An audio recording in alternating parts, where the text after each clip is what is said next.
Hello, I am Dwight D. Eisenhower. Today, I want to take you on a journey through my life, from a child in a humble family to commanding the Allied forces in Europe during World War II, and eventually leading the United States through the early years of the Cold War as its 34th president. I was born in 1890 in Denison, Texas, but my family soon moved to a quiet town in Kansas. Growing up there with my brothers and sisters, life was simple, but my parents instilled in me the values of responsibility, diligence, and perseverance, qualities that would guide me throughout my life. Every day, I would gaze at the vast Kansas skies, feeling a sense of freedom and openness that stirred the ambitions within me. As a young man, I was fascinated by the military and history. West Point's strict training drew me in and shaped my understanding of discipline, strategy, and leadership. Every early morning on the parade grounds, every march, every exercise taught me that leadership was not merely giving orders. It was understanding the needs of each soldier, earning their trust, and making the right decisions when it mattered most. As the years passed, I embarked on my military career. Although World War I broke out during my youth, I did not serve on the front lines. Instead, I learned strategy and army organization behind the scenes. That experience taught me that war is not only about courage on the battlefield. It is a contest of wisdom, patience, and planning. The true turning point in my life, however, came with World War II. As Supreme Commander of the Allied Expeditionary Forces in Europe, I bore the responsibility of leading millions of soldiers, planning the D-Day invasion, and liberating occupied European nations. Every decision carried immense pressure. Every battle meant life or death. It was through these experiences that I learned to remain calm under pressure, weigh the consequences, and always place responsibility above all else. After the war, I transitioned to the political stage, becoming the 34th President of the United States. In office, I had to balance domestic policy, international relations, and Cold War strategy. Every decision affected millions of lives and deepened my understanding of leadership, not just winning wars, but ensuring peace, building the nation, and laying the foundation for future generations. In the time ahead, I will share my life story with you. From the simple days of my childhood to the rigors of West Point, from the smoke and chaos of the battlefield to the decisions made in the Oval Office, from the warmth of family to the weight of national responsibility. You will see the challenges I faced, the choices I made, and how those choices shaped the course of American and world history. Whether you are a history enthusiast or someone seeking insight into leadership, strategy, and responsibility, I hope that through my eyes, you can feel the pulse and passion of that era. Let us begin from the first step of my journey and embark together on this passage through war and peace, trials and triumphs. Are you ready? Let's get started. Hello, my name is Dwight D. Eisenhower. Let me take you back to the very beginning. My earliest memories, my childhood in a small town, and the values that would shape my life forever. I was born on October 14th, 1890, in Denison, Texas. My parents were ordinary people, hardworking and devoted to their family. Not long after my birth, we moved to Abilene, Kansas, a quiet town on the vast plains. Life in Abilene was simple, but it was rich in lessons. My parents, David and Ida Eisenhower, taught me the importance of hard work, responsibility, honesty, and perseverance. I grew up alongside my 6 brothers and sisters, learning to share, to compete, and to care for one another. I remember the wide, open skies above Kansas, stretching endlessly from horizon to horizon. As a child, I would often look up at that vastness and feel a sense of freedom and possibility, a feeling that would stay with me my entire life. I had a natural curiosity, an interest in reading about history, and a fascination with stories of courage and leadership. I was drawn to the idea of serving a cause greater than myself. Although at that time, I didn't fully understand what that would mean. School was challenging, but I was determined. I wasn't the strongest student, nor the fastest runner, but I learned the value of persistence. I would often spend long hours practicing my handwriting, studying my lessons, or helping my younger siblings with their work. These small acts of discipline and diligence began to build the foundation for my character. By the time I reached my teenage years, I had become aware of the military and the opportunities it represented. I had heard stories of valor and service, tales of men who dedicated themselves to something bigger than their own ambitions. I dreamed of one day stepping onto a military field, of learning the art of strategy, of leading men with both courage and wisdom. The first step toward that dream came when I applied to the United States Military Academy at West Point. Gaining admission was no small feat. The competition was fierce, and I knew I would face intense physical and mental challenges. I worked tirelessly to prepare for the entrance exams, focusing on mathematics, English, and geography. I trained physically as well, running long distances and building my stamina. The long hours of preparation were grueling, but my determination never wavered. When I finally received my acceptance letter, I felt a mixture of relief, pride, and nervous anticipation. West Point represented a new world, one filled with strict rules, rigorous training, and expectations that seemed almost impossible at first. I quickly learned that success at West Point was not simply about intelligence or strength. It was about discipline, attention to detail, and the ability to persevere under pressure. My first days at West Point were both exciting and daunting. The mornings began before dawn with long marches, calisthenics, and inspections. Every action was observed and evaluated. We were taught to maintain precision in our movements, clarity in our thinking, and respect for authority. At first, I struggled with the harsh routines and the relentless expectations. There were moments of doubt, times when I wondered if I truly belonged among these young men, many of whom came from more privileged backgrounds. But I quickly realized that West Point was a place where determination mattered more than background. I learned to push myself further than I thought possible, to manage my time, to work with my peers, and to understand that leadership meant responsibility, not just authority. I began to see that leading others required understanding their strengths, weaknesses, and fears, and that trust was earned, not given. Academically, I found some subjects difficult, particularly engineering and mathematics, but I never allowed myself to give up.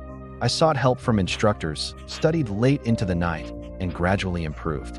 Each small victory gave me confidence, and I began to embrace the challenge of continuous growth. Life at West Point was not only about academics or military drills, it was also about character. I learned the importance of integrity, honor, and loyalty. I learned how to handle setbacks, how to persevere through exhaustion, and how to maintain focus when the pressure was at its highest. These lessons, although difficult at the time, became the foundation of my approach to leadership later in life, on battlefields, in political arenas, and in the White House. Outside the classroom, I formed friendships that would last a lifetime. We shared stories, frustrations, and dreams. Some of my classmates would become future military leaders, diplomats, and public servants. Together, we learned to rely on each other, to respect differences, and to push each other toward excellence. By the time I graduated in 1915, I had been transformed. I was no longer just a boy from a small town in Kansas. I had grown into a young man prepared to face challenges far greater than I had ever imagined. The discipline, resilience, and leadership I developed at West Point would become the foundation upon which I would build my military and political career. Looking back, I can see how those early years shaped me. The values I learned at home, the lessons I absorbed in school, and the discipline instilled at West Point all combined to prepare me for the extraordinary responsibilities that lay ahead. Little did I know that the training, struggles, and friendships of those years would guide me through wars, command decisions, and the presidency itself. And so, as I stood on the steps of West Point, ready to embark on my first official assignment as a commissioned officer, I carried with me the lessons of my past, the importance of hard work, integrity, and perseverance, and a quiet determination to make a meaningful contribution to my country. That was the beginning of a journey that would take me from the plains of Kansas to the battlefields of Europe and eventually to the halls of power in Washington, D.C. After graduating from West Point in 1915, I embarked on what I thought would be a straightforward military career. I received my commission as a second lieutenant in the United States Army, assigned to the infantry. At that time, the world was already embroiled in conflict with the First World War raging in Europe, but the United States had not yet entered the war.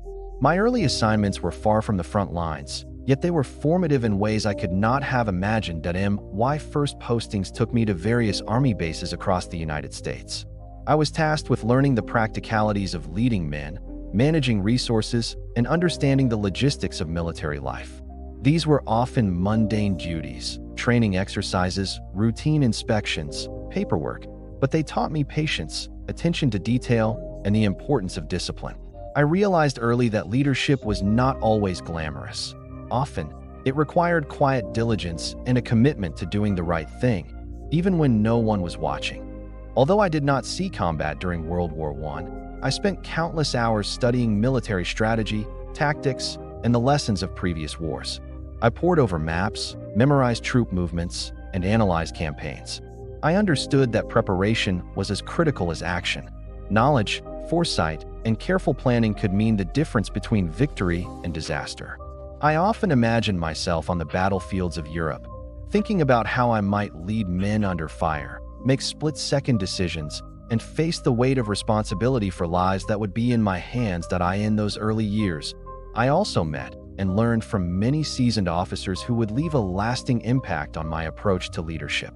I observed their methods, the way they motivated soldiers, handled stress, and maintained discipline, and I absorbed what worked and what did not. Some were stern and commanding, others led by example and quiet determination. I realized that there was no single formula for leadership. It was a blend of character, knowledge, empathy, and decisiveness. During the 1920s, my assignments shifted between infantry units and teaching positions at military schools. I taught tactics, military history, and leadership principles to younger officers. This experience was invaluable. Teaching forced me to articulate my understanding of strategy and command, which in turn deepened my own comprehension. I learned that one of the best ways to solidify knowledge is to explain it to others. Through teaching, I honed my skills in communication, mentorship, and the ability to assess the strengths and weaknesses of those under my command. It was also during this period that I began to understand the importance of adaptability. The military was evolving rapidly, with new technologies, vehicles, and methods of warfare emerging. A leader could not rely solely on tradition or past successes. One had to be willing to learn, innovate, and embrace change. I kept myself informed on developments in tanks, artillery, aviation, and communications, always thinking about how these elements might shape future conflicts. Despite the focus on preparation and education, my personal life remained grounded. I maintained close ties with my family in Kansas, writing letters home, visiting when I could, and cherishing the values instilled in me during my youth. I also cultivated friendships and professional relationships that would later prove vital. These connections reminded me that a soldier does not operate in isolation. Leadership is built on trust, loyalty, and mutual respect. As the years progressed, I began to assume greater responsibilities. I was promoted to captain and given charge of larger units. I faced the challenges of managing men with different backgrounds, temperaments, and motivations. Some soldiers were eager, disciplined, and quick to follow orders. Others were reluctant, impatient, or difficult to inspire. I learned that leadership required not only authority but understanding, an ability to read people, anticipate problems, and inspire confidence. By the late 1930s, the world was once again on the brink of war. The tensions in Europe and Asia were escalating, and I could see that my military career was about to enter a new and more dangerous chapter. My years of preparation, observation, and teaching had built a solid foundation. I was ready to apply what I had learned in real-world operations, to face uncertainty and adversity, and to lead in ways that would test every lesson I had ever learned. Looking back, I see those early years not as idle assignments or waiting periods, but as essential preparation. They were a time to absorb, reflect, and grow, to build the character and skills necessary for the monumental responsibilities that lay ahead. I learned that leadership is a lifelong process, shaped not only by moments of glory, but by countless hours of diligence, observation, and self-improvement. As I stood at the threshold of World War II, I carried with me the lessons of my early career, the importance of preparation, the necessity of adaptability, the value of trust, and the enduring responsibility that comes with command. These principles would guide me through the greatest challenges of my life and define the way I approach leadership in both war and peace. After the conclusion of World War I found myself at a crossroads. The war had ended, and though I had not seen combat on European soil, the world had changed dramatically. The military, too, was adapting to new technologies, new strategies, and new geopolitical realities. It was a period of reflection, learning, and preparation, a time when my career, knowledge, and leadership skills would be further honed in ways that would prepare me for the challenges to come. In the 1920s, my assignments shifted frequently. I served in various infantry units, staff positions, and teaching roles. Each assignment offered new lessons. In the infantry, I learned the importance of discipline, teamwork, and logistics.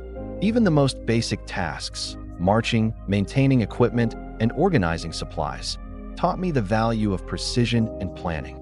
I realized that a well-organized army depends as much on meticulous preparation as it does on courage and bravery. Teaching became a particularly important part of my development.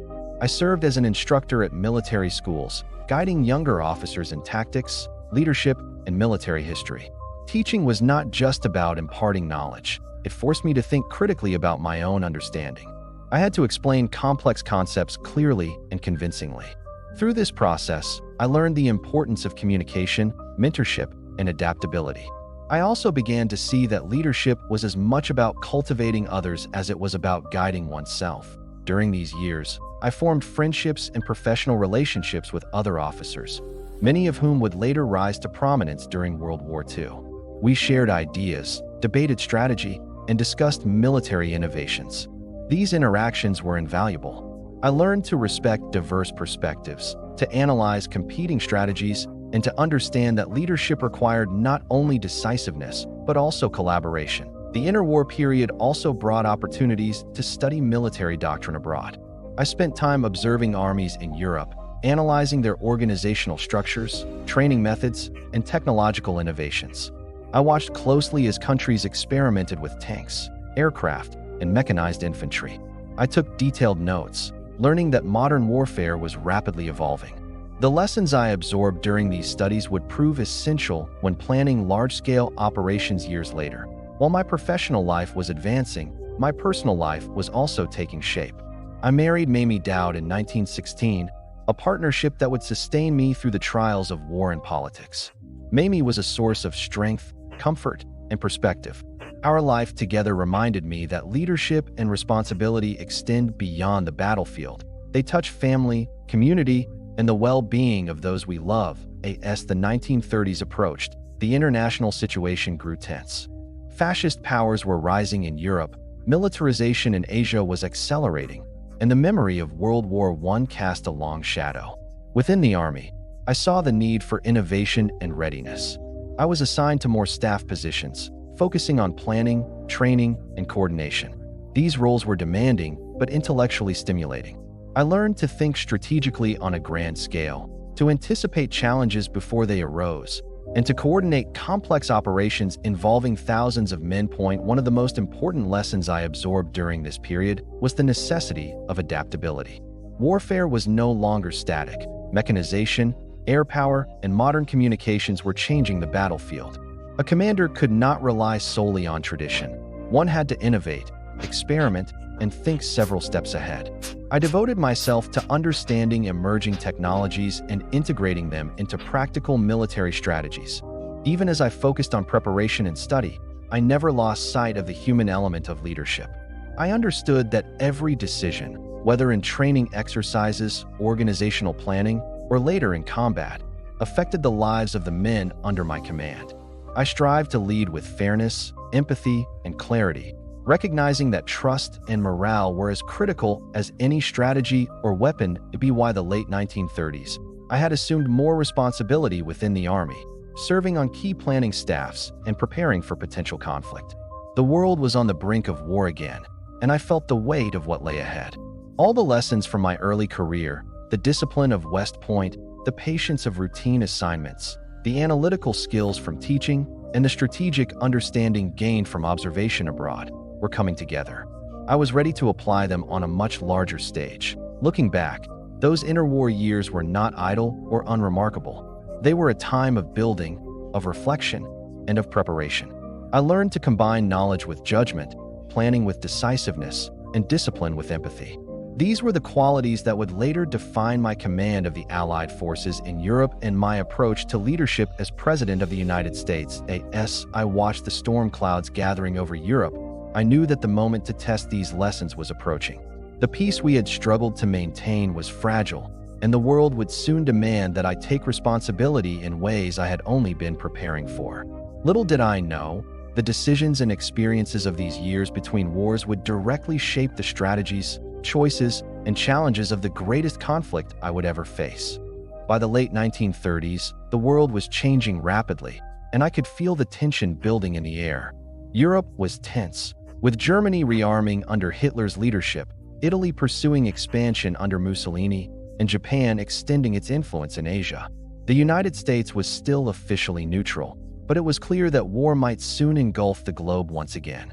For someone like me, who had spent years preparing, studying, and observing military strategy, this was the moment when preparation would meet opportunity. In 1941, I was assigned to the War Plans Division at the War Department in Washington, D.C.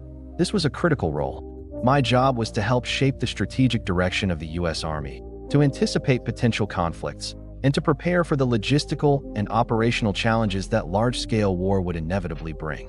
Every day, I pored over maps, troop movements, and intelligence reports. I met with senior officers, analyzed scenarios, and coordinated planning exercises. It was a time of immense responsibility, and the decisions we made in these offices could have consequences on a scale that few could imagine. At this point, I had already been promoted to a brigadier general. I was deeply aware of the weight of command, the lives that depended on sound decisions, the national stakes, and the pressure that comes with leadership in times of crisis.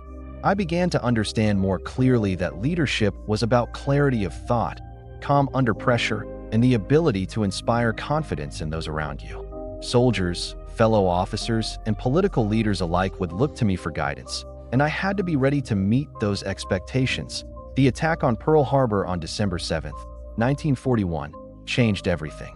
Suddenly, the United States was fully engaged in the global conflict. The urgency of our work intensified, and every plan, every decision, had to account for the realities of war.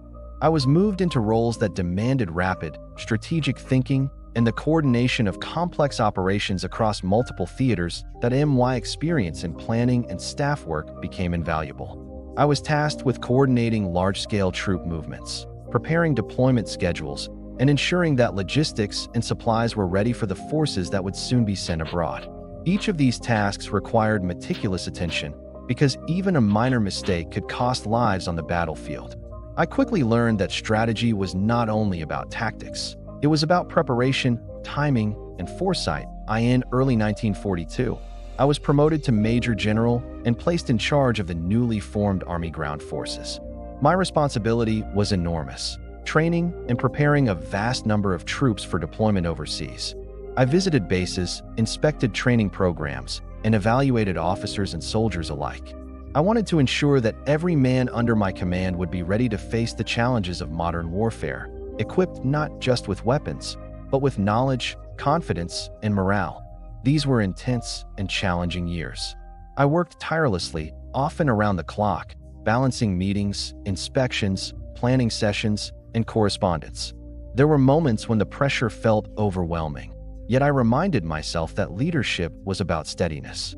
One had to project calm even in the face of uncertainty, to instill confidence, and to make decisive choices based on careful analysis. It was during this time that I began to formulate my approach to leadership in combat situations. I realized that success in war would depend not only on the strength of our forces, but on unity, clear communication, and the ability to adapt quickly to changing circumstances. I observed and learned from the experiences of other generals, both American and Allied, taking notes on what worked and what did not. I understood that no plan survives unchanged in the chaos of battle, and that flexibility and judgment were as crucial as any strategy drawn on a map. My family, especially Mamie, was a constant source of support. The long hours, frequent travel, and immense responsibilities could have been overwhelming without her encouragement and steadiness. She reminded me that leadership extended beyond strategy and tactics. It also meant caring for those whose lives depended on your decisions, and maintaining a sense of humanity amid the pressures of war. WWII 1942. I was being considered for even greater responsibility. I was called to serve in Europe, where the Allied forces were preparing for operations against German-occupied territories. This was both exhilarating and daunting. I understood that the scale of command I was about to undertake would be unlike anything I had ever faced. The fate of millions of soldiers, the outcome of campaigns, and the future of nations would, in part, rest on my decisions. That I reflected on all the years that had led me to this point. My childhood lessons in Kansas, the discipline instilled at West Point, the early assignments and teaching roles, and the careful planning in Washington during the interwar years. Every experience had built a foundation that now supported the weight of command. I knew the challenges ahead would test every ounce of knowledge, courage, and judgment I possessed. The call to World War II was not just a call to arms. It was a call to responsibility, strategy, and leadership on an unprecedented scale. I accepted it with a mix of resolve and humility, fully aware of the stakes, and committed to leading with clarity, determination, and integrity. What lay ahead would define my career, my life, and, in many ways, the course of history itself. By 1943, the responsibility of leading the Allied forces in Europe rested squarely on my shoulders. I had risen through the ranks, honed my skills in strategy, logistics, and leadership, and now the fate of the free world depended on our ability to execute a precise, large-scale invasion of Nazi-occupied France. I understood that the success or failure of this operation would determine not only the lives of countless soldiers, but also the outcome of the war itself. Planning the invasion was more complex than anything I had ever encountered. We were dealing with multiple armies from different nations: American, British, Canadian, and Free French forces, each with its own traditions, command structures, and operational styles. My first priority was to forge unity among the Allied commanders. Leaders like General Montgomery, General Bradley, and Admiral Ramsey were brilliant but had strong personalities. I knew that if personal disagreements or rivalries emerged, they could compromise the mission. So, I made it a point to establish mutual respect, open communication, and shared purpose among all the commanders. Every day was filled with meetings, map studies, and detailed briefings. I would sit with my staff and Allied planners for hours, reviewing intelligence reports, aerial photographs, and intercepted communications. The Germans had fortified the French coast extensively. They had built bunkers, artillery positions, minefields, and obstacles designed to slow down and destroy any invading force. I spent countless nights pacing the war room, thinking through every scenario, asking myself how we could overcome these defenses while minimizing casualties. Logistics were a monumental challenge. How would we move thousands of troops, tanks, artillery pieces, and supplies across the English Channel under enemy observation and fire? How would we coordinate landings across multiple beaches simultaneously? How would we ensure effective communication amid chaos and uncertainty? These questions kept me awake at night. I knew that even the most courageous soldiers could not succeed if we failed to plan every detail meticulously. We conducted countless rehearsals and training exercises. Beaches in southern England became mock versions of Normandy, where troops practiced landing techniques under simulated fire.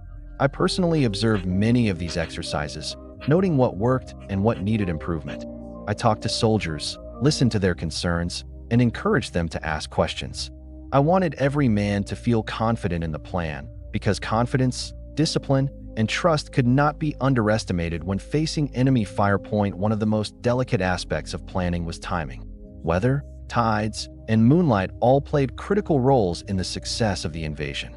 We had to select a date when conditions would allow for a safe crossing, effective artillery bombardment, and coordinated airborne operations. I spent hours consulting meteorologists, reviewing tidal charts, and calculating optimal landing windows. Every decision carried tremendous consequences. Miscalculations could doom the entire operation. Communication was another critical element. I had to ensure that every commander, from the highest-ranking generals to field officers, understood their objectives, contingencies, and timelines. This required not only clear orders, but also redundant systems in case lines of communication were cut during the assault. I often reminded my staff that a plan is only as good as the ability of people to execute it under pressure. Throughout this planning period, I also considered the human element. I thought constantly about the soldiers who would carry out these orders, their courage, fears, and sacrifices. Young men, many of them barely out of training, would face machine gun fire, artillery, and obstacles designed to kill. I had to balance operational objectives with the duty to minimize casualties. This weighed heavily on me. I knew that while strategy was critical, empathy and moral responsibility were equally important. Political pressure added another layer of complexity. Churchill, Roosevelt, and other Allied leaders were keenly interested in the timing and execution of the invasion. They demanded results, yet trusted me to make the operational decisions. That trust was an honor, but it also meant that every choice I made could have profound consequences. I constantly reflected on the delicate balance between military necessity and political expectations that I remember particularly long nights in the war room, staring at maps, listening to reports from reconnaissance flights, and debating the placement of divisions with my staff. Every decision seemed to have multiple ripple effects. Choosing one landing site could expose troops to heavier fire, but offer a faster route inland. Coordinating airborne drops could isolate German positions, but risk scattering paratroopers across hostile territory. I agonized over these decisions, aware that mistakes could cost thousands of lives. The planning process also required constant coordination with the British and Canadian commanders. Their forces had different equipment, tactics, and logistical systems. I had to find ways to integrate them seamlessly into the overall plan. Sometimes this meant negotiating compromises or mediating disagreements. I learned that leadership was not just about giving orders. It was about listening, persuading, and building consensus while maintaining authority that I also considered contingencies for failure. No plan survives unchanged in the chaos of war. What if a landing site was compromised? What if weather deteriorated suddenly? What if German resistance was stronger than anticipated? For every scenario, we devised alternative strategies. I reminded myself and my staff that flexibility and quick decision-making could save lives and turn potential disaster into success. Amid all this planning, I made it a point to remain visible and approachable. I walked among the soldiers, visited training camps, and engaged with officers at all levels. I wanted them to understand that while the stakes were high, I had confidence in their abilities. Leadership, I believed, was as much about inspiring trust as it was about issuing orders. Months of preparation culminated in a plan that was as comprehensive as it was audacious. We would land 5 beachheads across Normandy, supported by massive naval bombardments and airborne operations behind enemy lines. Coordination, timing, and precision were paramount. Every detail had been considered, every contingency addressed. Yet I knew that no matter how thorough the plan, the true test would come on the morning of the invasion. Even as the plan solidified, I remained vigilant. I constantly reviewed intelligence, adjusted troop movements, and ensured readiness. I was acutely aware that the success of the mission depended on thousands of moving parts working in harmony.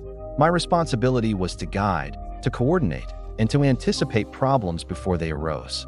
The lives of our soldiers, the fate of nations, and the course of history rested on the decisions I and my staff made every day. Looking back, I realized that this period of planning was the most intense and consequential of my life. It tested every lesson I had learned, from Kansas, West Point, my early military career, and the interwar years. It demanded strategy, patience, empathy, decisiveness, and above all, the courage to bear the weight of responsibility. Every sleepless night, every map study, every meeting with Allied commanders was preparation for the moment when the plan would be put into action, the moment we would change the course of history. June 6, 1944, the day we had prepared for so long, arrived with a tension that was almost tangible. I remember waking before dawn, reviewing the latest weather reports and intelligence briefings. The English Channel was rougher than anticipated, and a storm had delayed our original plans. Every hour mattered, every decision carried weight, and I could feel the eyes of not only my staff but the entire Allied command upon me. The responsibility was immense as the first waves of troops moved toward the beaches of Normandy. I remained at the command post, monitoring developments, coordinating communications, and making adjustments in real time. The scale of the operation was staggering.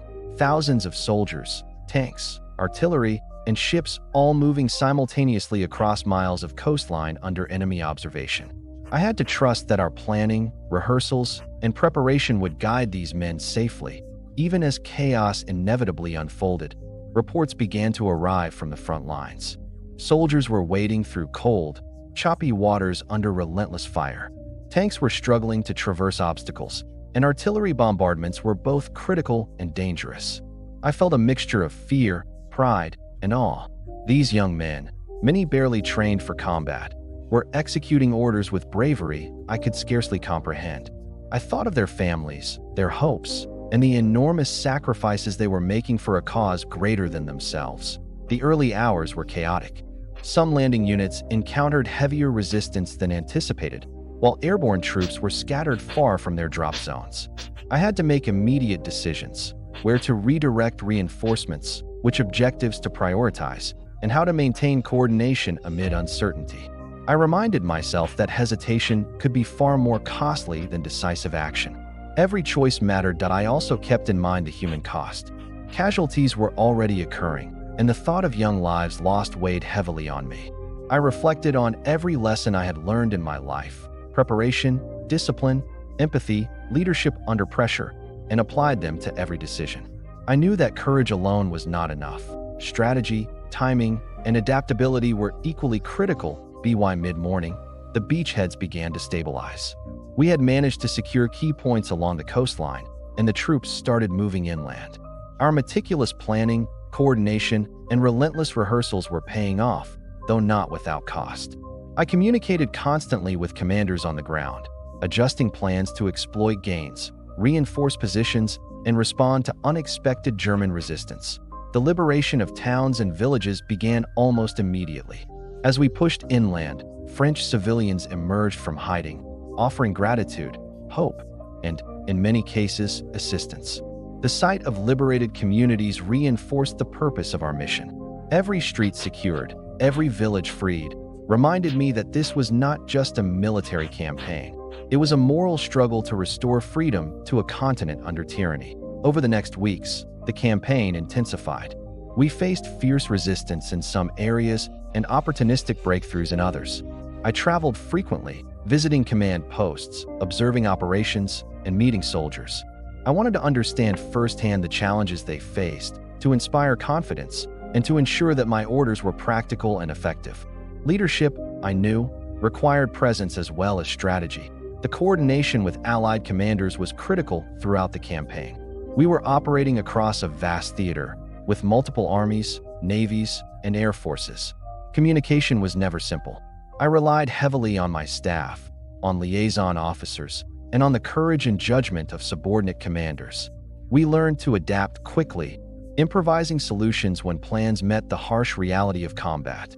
Flexibility became a necessity. One of the most memorable moments came when we approached Paris. The liberation of the city was both a symbolic and strategic milestone. I recall walking along the outskirts, seeing civilians cheering, Allied troops advancing cautiously, and the German occupiers retreating. The city had suffered under years of control, yet the spirit of its people remained unbroken. It was a powerful reminder of why we fought: the preservation of freedom, dignity, and human lives. Throughout this period, I constantly balanced operational objectives with the ethical responsibility of command. Military necessity often clashed with moral considerations, and I weighed every decision carefully. I reminded myself that leadership was about foresight, courage, empathy, and integrity. Every action we took would be judged not only in terms of tactical success, but in terms of the lives affected. By the time we secured most of France, the scale of the campaign was staggering. The logistics, planning, and bravery required to reach this point were unprecedented. I reflected on the years of preparation, from West Point, my early military career, interwar experience, and the meticulous planning leading up to D-Day. Every lesson learned had been applied, every skill tested, and the result was a testament to preparation, unity, and disciplined execution. As the campaign moved forward into Belgium, the Netherlands, and eventually Germany, the lessons of Normandy stayed with me. The importance of detailed planning, coordination across nations and branches, rapid adaptation to changing circumstances, and above all, the human element of leadership. I carried these lessons with me into every subsequent operation, knowing that lives, freedom, and history itself depended on the decisions we made. Looking back, the Normandy landings and the liberation of Europe were more than military victories. They were demonstrations of the power of unity, strategy, courage, and moral responsibility.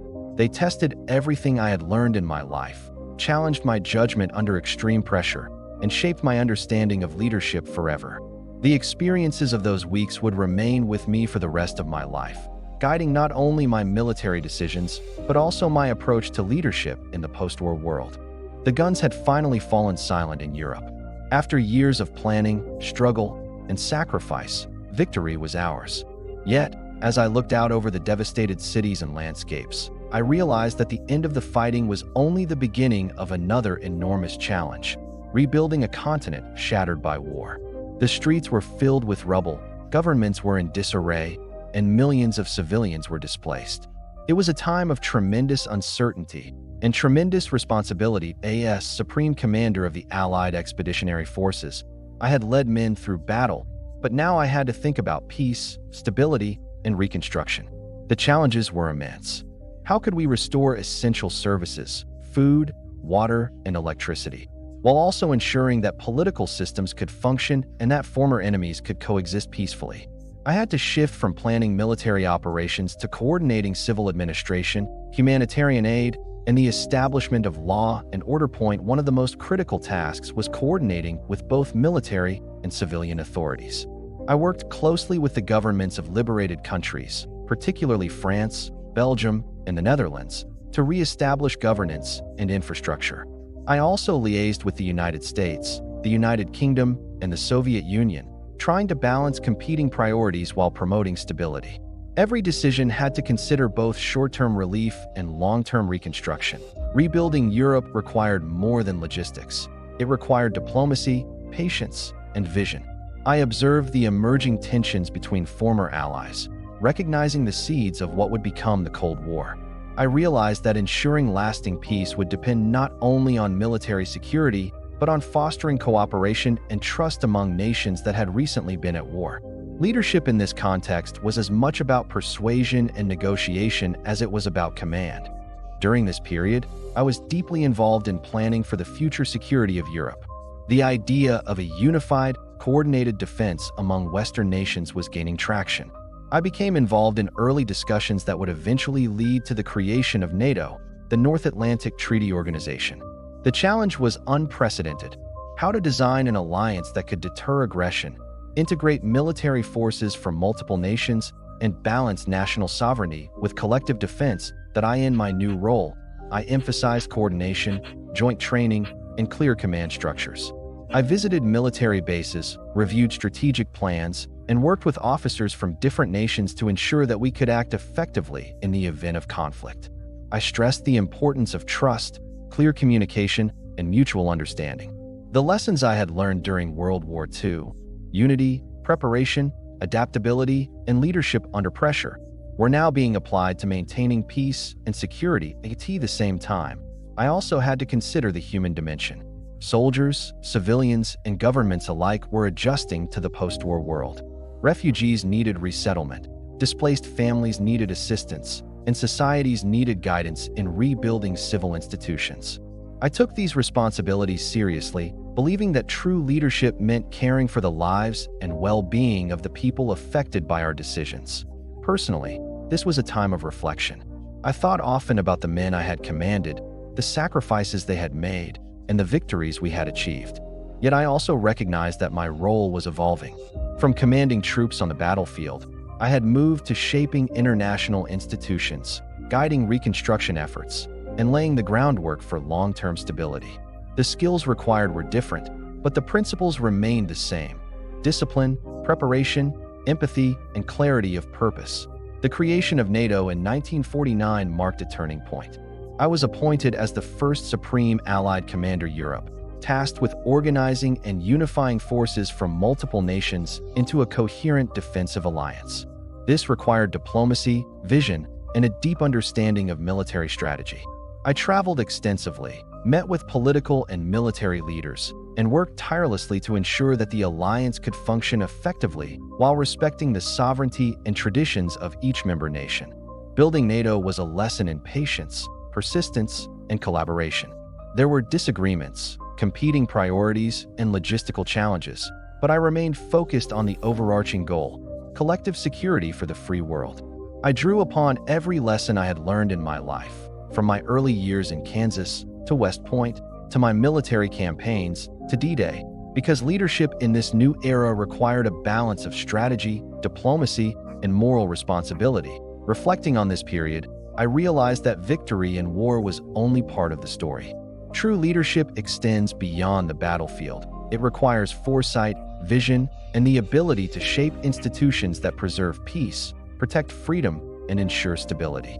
My work in post-war reconstruction and NATO laid the foundation for decades of security in Europe and demonstrated that military leadership, combined with diplomacy and moral clarity, can have lasting global impact. The challenges of post-war Europe taught me humility and reinforced the importance of collaboration.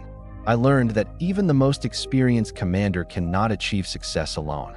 It requires trust, communication, and the collective efforts of many individuals committed to a common purpose. These lessons would guide me not only in NATO but also later in my political career, shaping my understanding of leadership, responsibility, and the importance of serving a cause greater than oneself. In the end, the transition from wartime command to peacetime leadership was one of the most profound experiences of my life. It tested my ability to adapt, to lead in complex and uncertain circumstances, and to apply the lessons of a lifetime to new challenges. And it reaffirmed a truth I had held since my earliest days: that preparation, integrity, empathy, and perseverance are the pillars of leadership, whether on the battlefield, in reconstruction, or in the broader struggle to secure peace and freedom for future generations. By the early 1950s, after years of service on battlefields abroad and in rebuilding war-torn Europe, I found myself reflecting on the United States and its future. The world had changed dramatically since I first left Kansas for West Point. The nation I had served in war now faced challenges at home and abroad that required steady, experienced leadership. In 1952, after much deliberation, I accepted the Republican nomination for president. It was not a decision I took lightly. Leading a nation was not unlike commanding an army, though the battlefield was different and the tools of command more nuanced. It required judgment, patience, and a deep sense of responsibility. The campaign began with a focus on integrity, practical solutions, and reassurance. I spoke directly to the American people about the need for unity, stability, and common purpose. After the hardships of the Great Depression and the sacrifices of World War II, Americans desired leadership that was trustworthy and steady. I emphasized experience, drawing on my military service, to show that I had faced difficult decisions under pressure and emerged with an understanding of strategy, planning, and human responsibility. One of the first challenges of the campaign was managing public perception. Politics, like military leadership, required clear communication and a careful balance between principle and pragmatism. I was mindful that my words could inspire confidence or sow doubt. I traveled extensively, shaking hands, speaking to citizens in towns large and small, and listening carefully to their concerns. Every encounter reinforced my belief that leadership was about serving the people, understanding their needs, and providing guidance grounded in both principle and practicality. Once elected, I confronted the realities of domestic governance. The United States was experiencing post-war prosperity, but prosperity brought its own challenges. Inflation threatened economic stability, labor disputes erupted in key industries, and infrastructure, roads, schools, and public services required attention and investment. I worked closely with my cabinet, advisors, and Congress to identify priorities, develop practical solutions, and implement policies that would ensure stability and growth. That I believed in the importance of fiscal responsibility. Budgets had to be balanced, expenditures carefully considered, and government programs evaluated for efficiency and effectiveness. I approached these tasks as I had approached military planning, with meticulous attention to detail, foresight, and the understanding that the consequences of decisions were far-reaching. Leadership, whether in war or in governance, demanded both vision and discipline. Civil rights issues were emerging as a moral and political concern. I understood the sensitivity and complexity of these matters and sought to advance progress carefully. I encouraged desegregation in federal facilities and promoted dialogue among leaders to reduce tension and promote fairness. Change required both courage and tact. It was a reminder that leadership often involves guiding people toward principles they may not yet fully embrace. The Cold War context influenced domestic policy as well. I recognized that the threat of communism was not just abroad. It affected American society, industry, and morale. Preparing the nation to face these threats meant strengthening the economy, promoting scientific and technological advancement, and ensuring that the United States could respond effectively to challenges both foreign and domestic. I encouraged investment in infrastructure, education, and research, believing that national security included the strength and resilience of the society itself. Throughout my presidency, I prioritized balance between progress and prudence, between principle and pragmatism, and between federal authority and respect for state governance. I believe that stability, fairness, and clarity of purpose were essential to maintaining the trust of the American people. Leadership required listening as much as speaking, persuasion as much as command, and above all, a steady hand in uncertain times. That I also made a point to maintain personal connection with citizens. I traveled across the country, held town hall meetings, and communicated through speeches and radio addresses. I wanted Americans to feel that their concerns were heard, that government could respond, and that leadership was both accountable and accessible. These interactions reminded me that effective governance requires empathy, understanding, and a commitment to service. Managing domestic policy also meant working closely with Congress, balancing partisan interests, and building coalitions to pass legislation. I approached these interactions as I had coordinated with Allied commanders during the war, seeking common ground, fostering collaboration, and keeping the ultimate objective in focus. It was a lesson that leadership in any domain relies on communication, negotiation, and the ability to unite people behind shared goals. Reflecting on this period, I see that the challenges of domestic governance required many of the same qualities I had relied on in the military: discipline, careful planning, decisiveness, and moral clarity. Every decision, from economic policy to civil rights initiatives, carried consequences for millions of Americans. I approached each with seriousness, knowing that integrity, foresight, and the well-being of the nation were paramount. The early years of my presidency reinforced a central lesson. Leadership is not about glory or recognition. It is about service, responsibility, and the careful exercise of judgment. Every policy, every decision, every act of governance was an opportunity to apply the lessons of a lifetime. Lessons learned on battlefields, in planning rooms, and in coordinating complex operations. The principles of preparation, empathy, and clarity guided my domestic agenda, ensuring that the nation could thrive, remain secure, and move forward with confidence. By the end of this period, I felt that the nation was stronger, more stable, and better prepared to face the future. Yet I knew that domestic governance is only part of the responsibility of a president.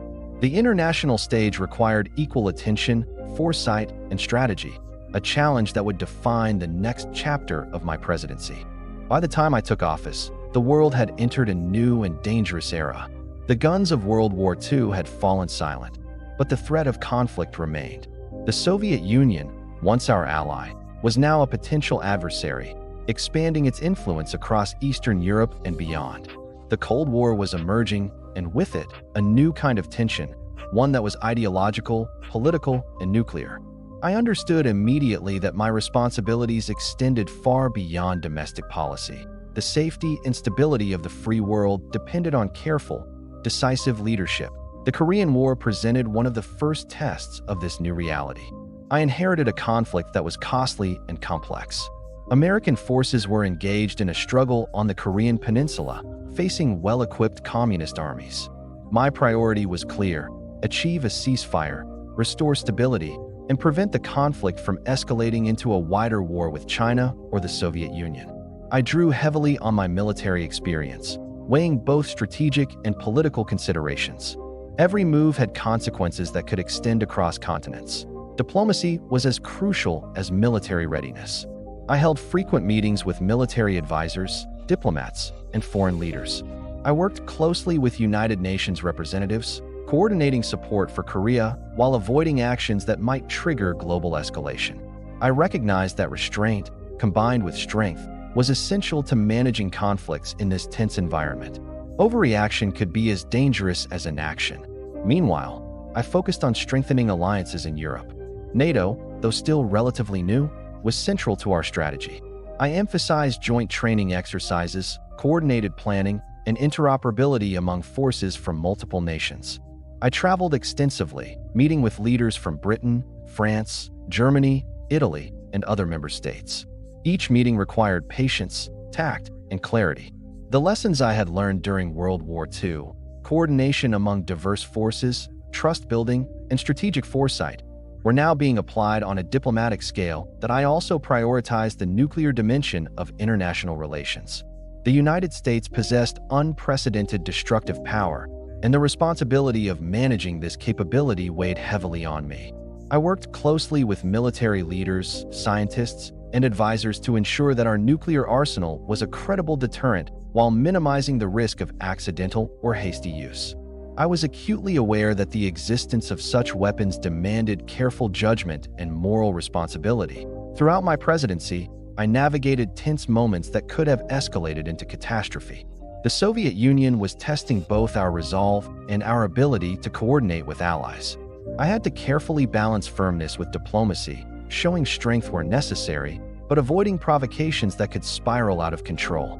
I often reminded myself that leadership in this context required both courage and prudence, and that the stakes were nothing less than global security at the same time. I maintained communication with other world leaders. I cultivated relationships with Churchill, Eden, Adenauer, and de Gasperi, among others, seeking to build trust and alignment on strategic objectives. Personal rapport was critical. It allowed for frank discussions, rapid resolution of misunderstandings, and coordination in crises. I relied on the same principles I had used in coordinating Allied forces during World War II: clarity of purpose, mutual respect, and adaptability under pressure. Domestically, I recognized that foreign policy and domestic security were inseparable. The American people had to understand the nature of the Cold War, and I worked to communicate clearly through speeches, press conferences, and public statements. I wanted to reassure citizens that we were vigilant, prepared, and capable of defending freedom, while avoiding fear-mongering that could undermine confidence or create unnecessary panic. Leadership required honesty, transparency, and the ability to inspire trust. Scientific and technological progress also became central to foreign policy. The development of missile technology, early satellites, and advanced military systems required careful oversight and integration into our broader defense strategy. I supported research and development while ensuring that military planning, intelligence gathering, and international coordination remained aligned. I understood that technological advantage could serve both deterrence and the preservation of peace. Throughout these years, I constantly weighed competing priorities. Military readiness, diplomatic engagement, alliance management, and nuclear policy all demanded attention. Decisions were never simple, and the consequences were profound.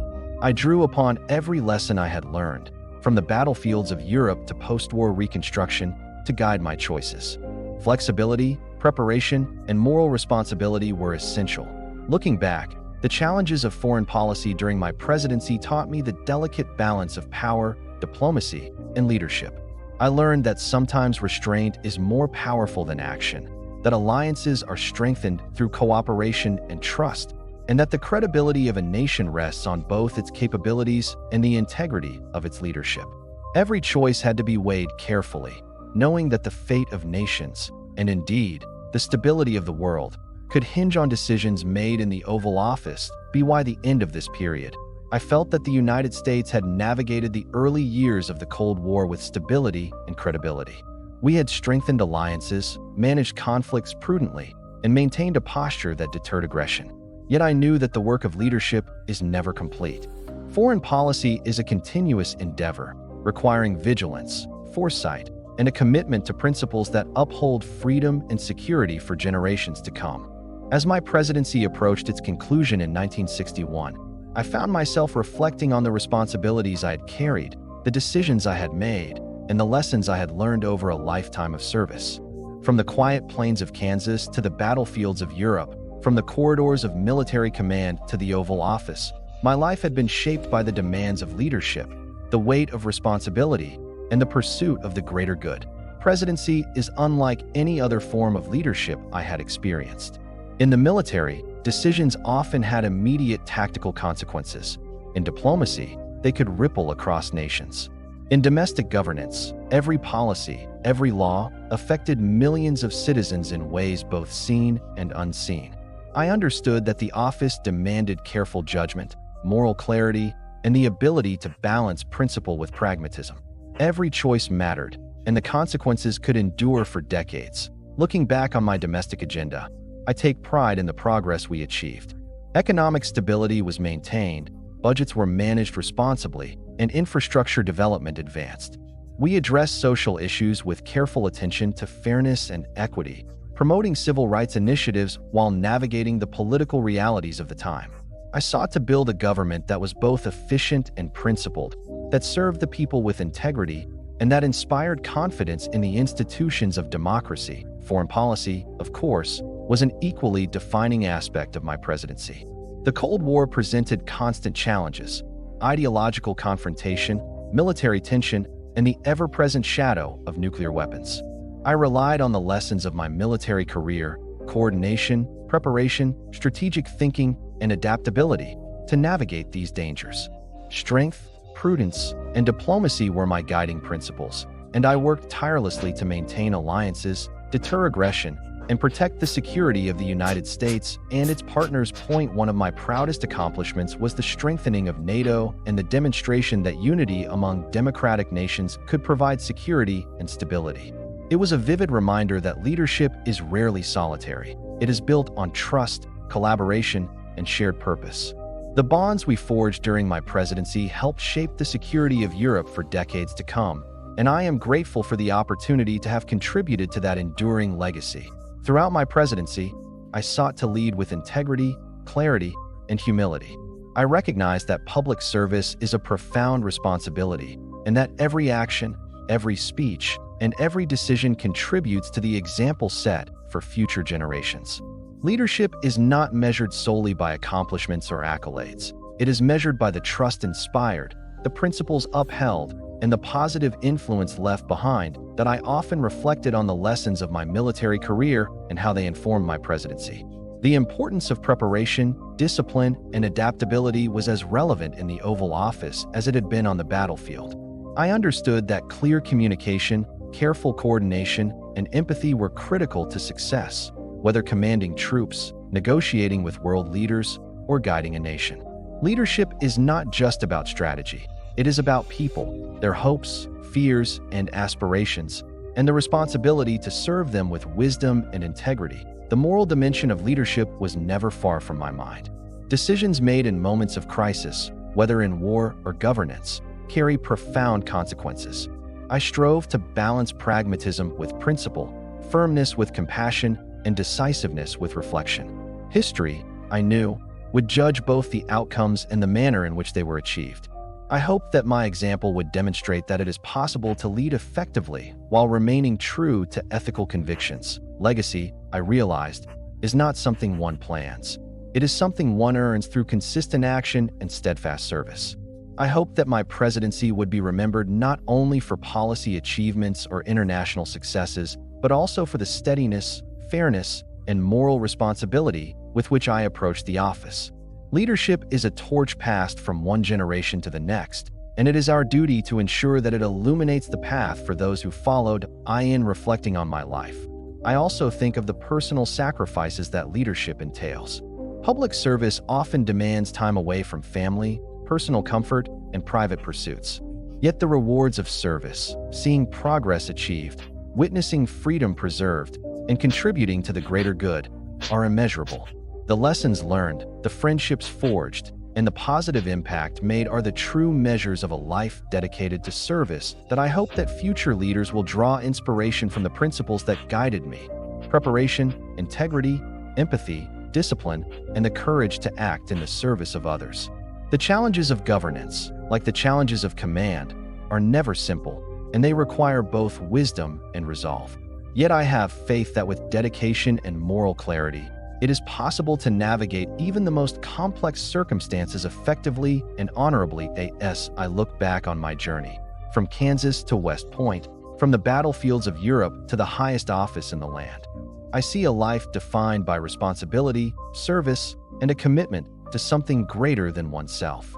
My hope is that these reflections offer guidance and reassurance to those who seek to lead, reminding them that leadership is both an honor and a solemn duty, one that demands courage, integrity, and unwavering commitment to the welfare of others. Finally, I am reminded that history is shaped not only by events, but by the values and principles upheld by those who lead.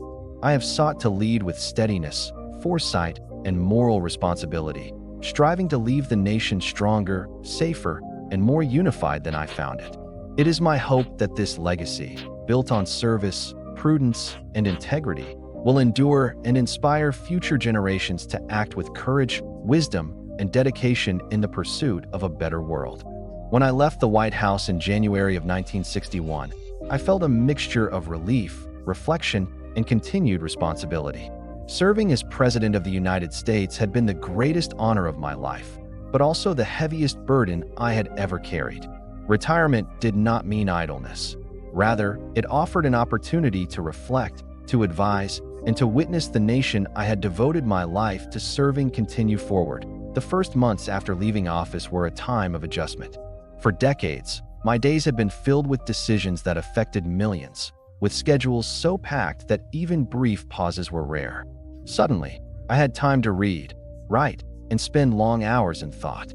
Yet I remained engaged with national and international developments, providing counsel when requested and observing the unfolding political, social, and economic landscape. Leadership, I realized, never truly ends. It merely changes form. That I devoted considerable time to writing my memoirs, recounting the lessons of my life, from the plains of Kansas to West Point, through the battlefields of Europe and into the halls of the White House. I wanted to provide an honest account of decisions made under pressure, challenges overcome, and principles applied. My aim was to leave a record that could guide future leaders in understanding the weight of responsibility and the importance of moral clarity, preparation, and empathy. During retirement, I also maintained contact with former colleagues, world leaders, and military officers. Many sought my perspective on issues ranging from international affairs to civil governance. I offered advice when asked, but I always emphasized the importance of independent judgment, careful planning, and consideration of both immediate and long-term consequences. Experience is valuable, but it must always be paired with discernment and integrity. That I spent significant time in reflection on the changing world around me. The 1960s were marked by both progress and turbulence. Civil rights movements gained momentum, the Cold War intensified, and new social and technological changes emerged. I watched with interest and concern, considering how the lessons of the past could guide present and future decisions. I believe that the principles of fairness, responsibility, and moral courage were timeless, and that leaders must remain steadfast in applying them. Regardless of shifting circumstances, family and personal life became increasingly important. I cherished the time I could spend with my loved ones, valuing the simple pleasures that decades of public service had often denied me.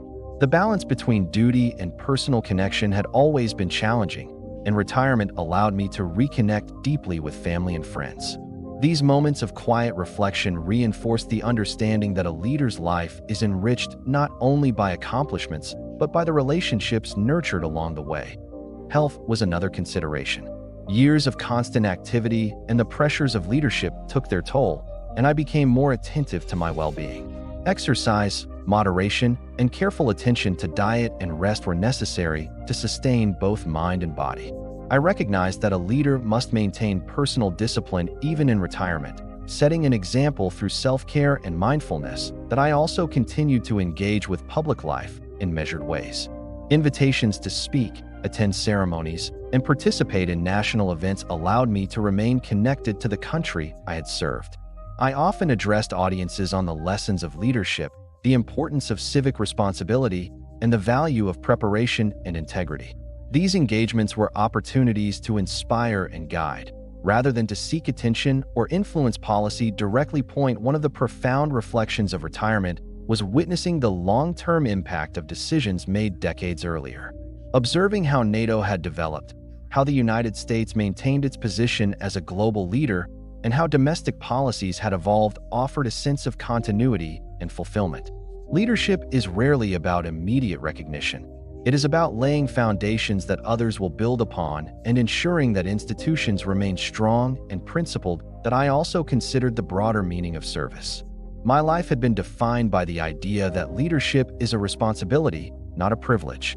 From my early days as a young officer, to commanding armies in Europe, to guiding a nation through peace and tension, I had sought to serve with integrity, discipline, and empathy.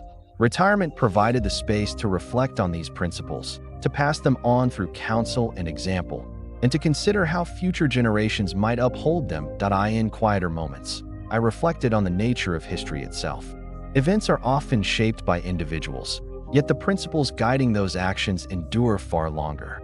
I hope that my life, my decisions, and my reflections could offer guidance to future leaders facing challenges both seen and unforeseen. Leadership, I believed, is about understanding the consequences of action, the importance of foresight, and the enduring responsibility to act with courage and moral clarity. As the years passed, I found solace in observing the country continue to grow and evolve. I witnessed technological advancements, societal change, and the ongoing pursuit of freedom and equality. Each development reminded me that the work of leadership is never complete.